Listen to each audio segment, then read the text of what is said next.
전 41번째 시간입니다. 오늘 바울이 드디어 이제 밀레도에 도착을 하죠. 배를 타고 밀레도에 도착합니다. 밀레도에서 에베소 장로들을 부릅니다.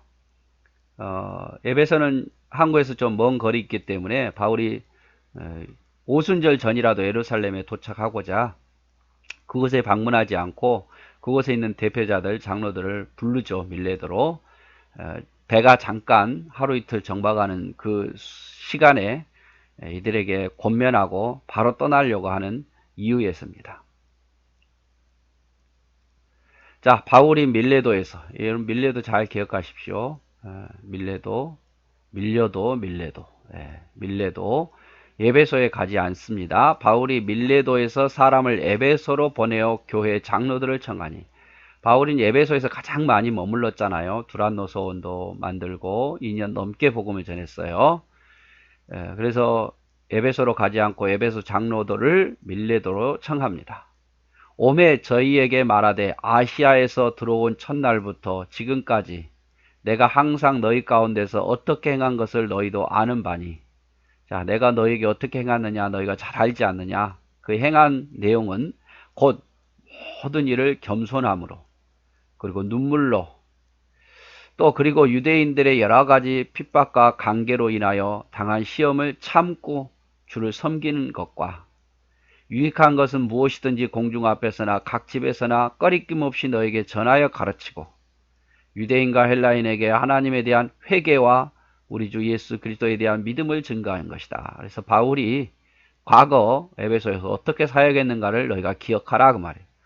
겸손한 마음으로, 또 눈물로, 여러 가지 핍박이 있어도 그 시험을 참고 주를 섬기는 일과, 또 너에게 좋은 것이라면 무엇이든지 하나님의 말씀을 가리지 않고 전하여 준 것과, 또 너에게 회개하라고 믿음을 굳게 세우라고 증거한 것이 아니냐, 이걸 기억하라 그 말이죠.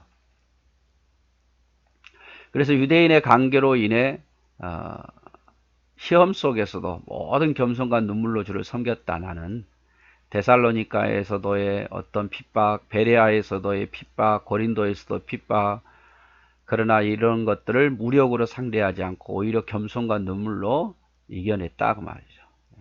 여러분, 우리가 고난이 오도 우리가 이런 모습이어야 돼요. 겸손한 모습으로, 눈물로 기도하는 모습으로 이겨내야지 사람의 생각과 행동으로 이겨내려고 하면 안 됩니다.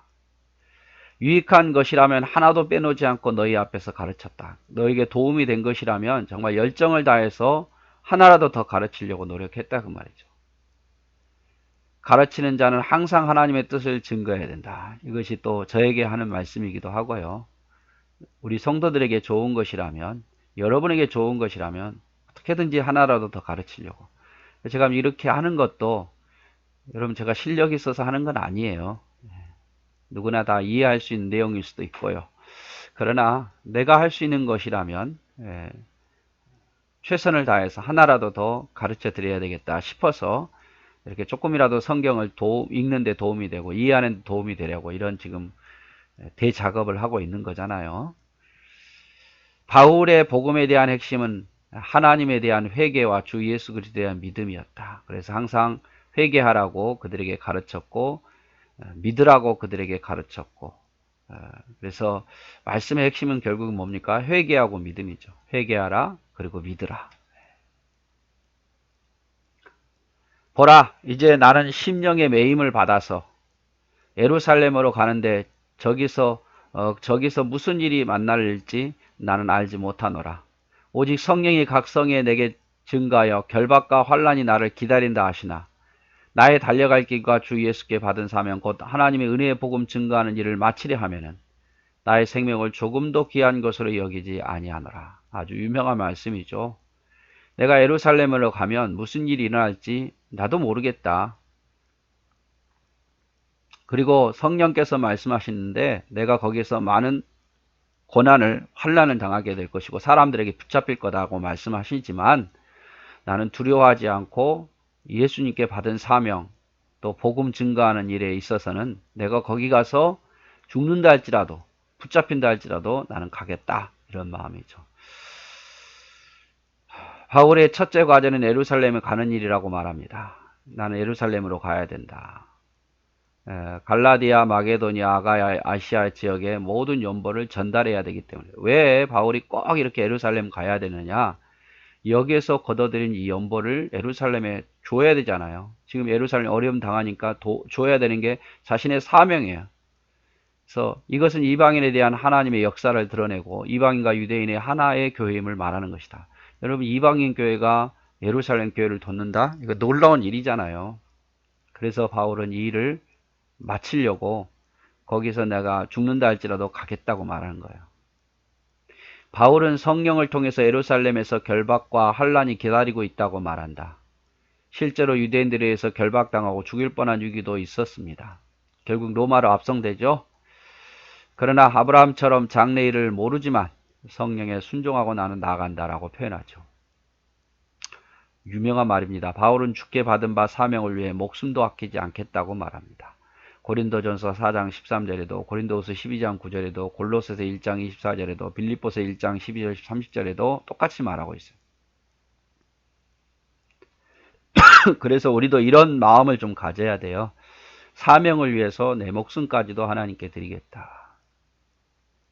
우리가 뭔가를 잃어버릴까봐 주님을 버리거나 멀리해서는 안 되죠. 이게 진짜 믿음 아니겠습니까?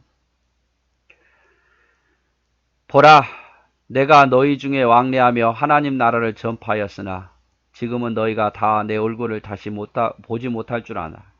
자, 이제 너들 느끼지 않느냐? 여기서 이제 너희 얼굴을 보는 것은 마지막이다.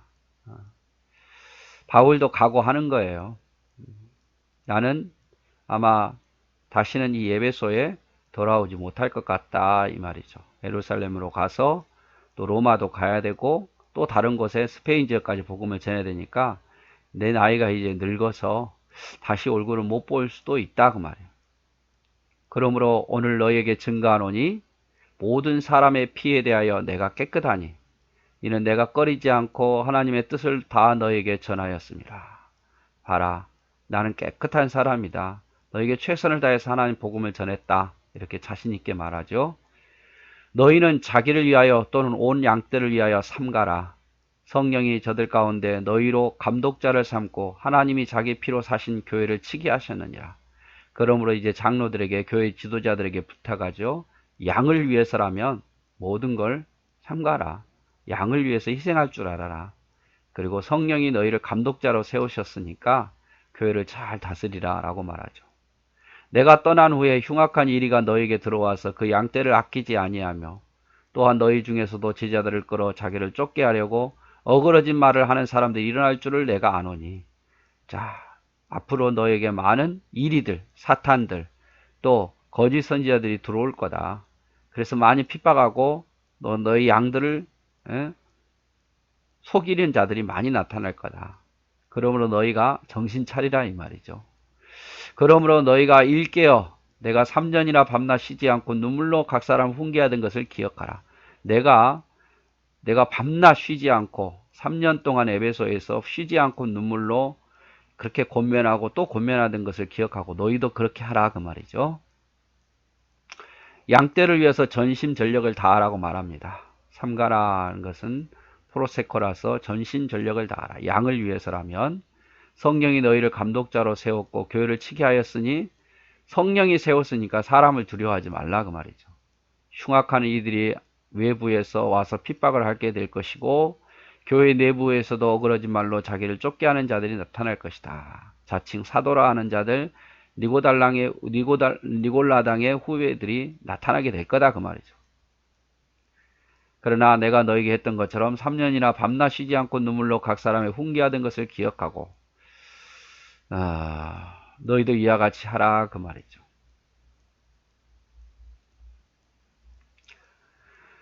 지금 내가 너희를 주와 및 그 은혜의 말씀에 부탁하노니 그 말씀이 너희를 능히 든든히 세우사 거룩하게 하심을 입은 모든 자의 가운데 기업이 있게 하시리라. 자, 은혜의 말씀을 너에게 부탁한다. 내가 너에게 전했던 것처럼 너희도 하나님의 말씀을 전하라, 그 말이죠. 그 말씀이 사람들을 든든히 세우고 또 거룩해 하심을 입은 모든 사람들에게 기업이 될 거다. 말씀을 잘 가르치면 그 말씀이 든든히 세우고 그 말씀이 복이 될 거다 그 말이죠. 내가 아무의 은이나 금이나 의복을 탐하지 아니하였고 너희 아는 바에 이 손으로 나와 내 동행들의 쓰는 것을 당하여 보험사에 너에게 모본을 보였느니 곧 이같이 수고하여 약한 사람을 돕고 또 예수의 친히 말씀하신 바 주는 것이 받는 것보다 복이 있다 하심을 기억해야 할지니라. 내가 너희에게 사역할 때 너희가 무엇을 탐하더냐 그 말이죠. 그러지 않았다. 그러므로 너희도 그렇게 해라 그 말이야. 내가 그렇게 본을 보였으니까 그렇게 해라. 그리고 기억해라. 주는 것이 받는 것보다 복이 있다. 할 수만 있으면 주라 그 말이죠. 받는 것이 복이 아니라 주는 게 복이다 그 말이죠.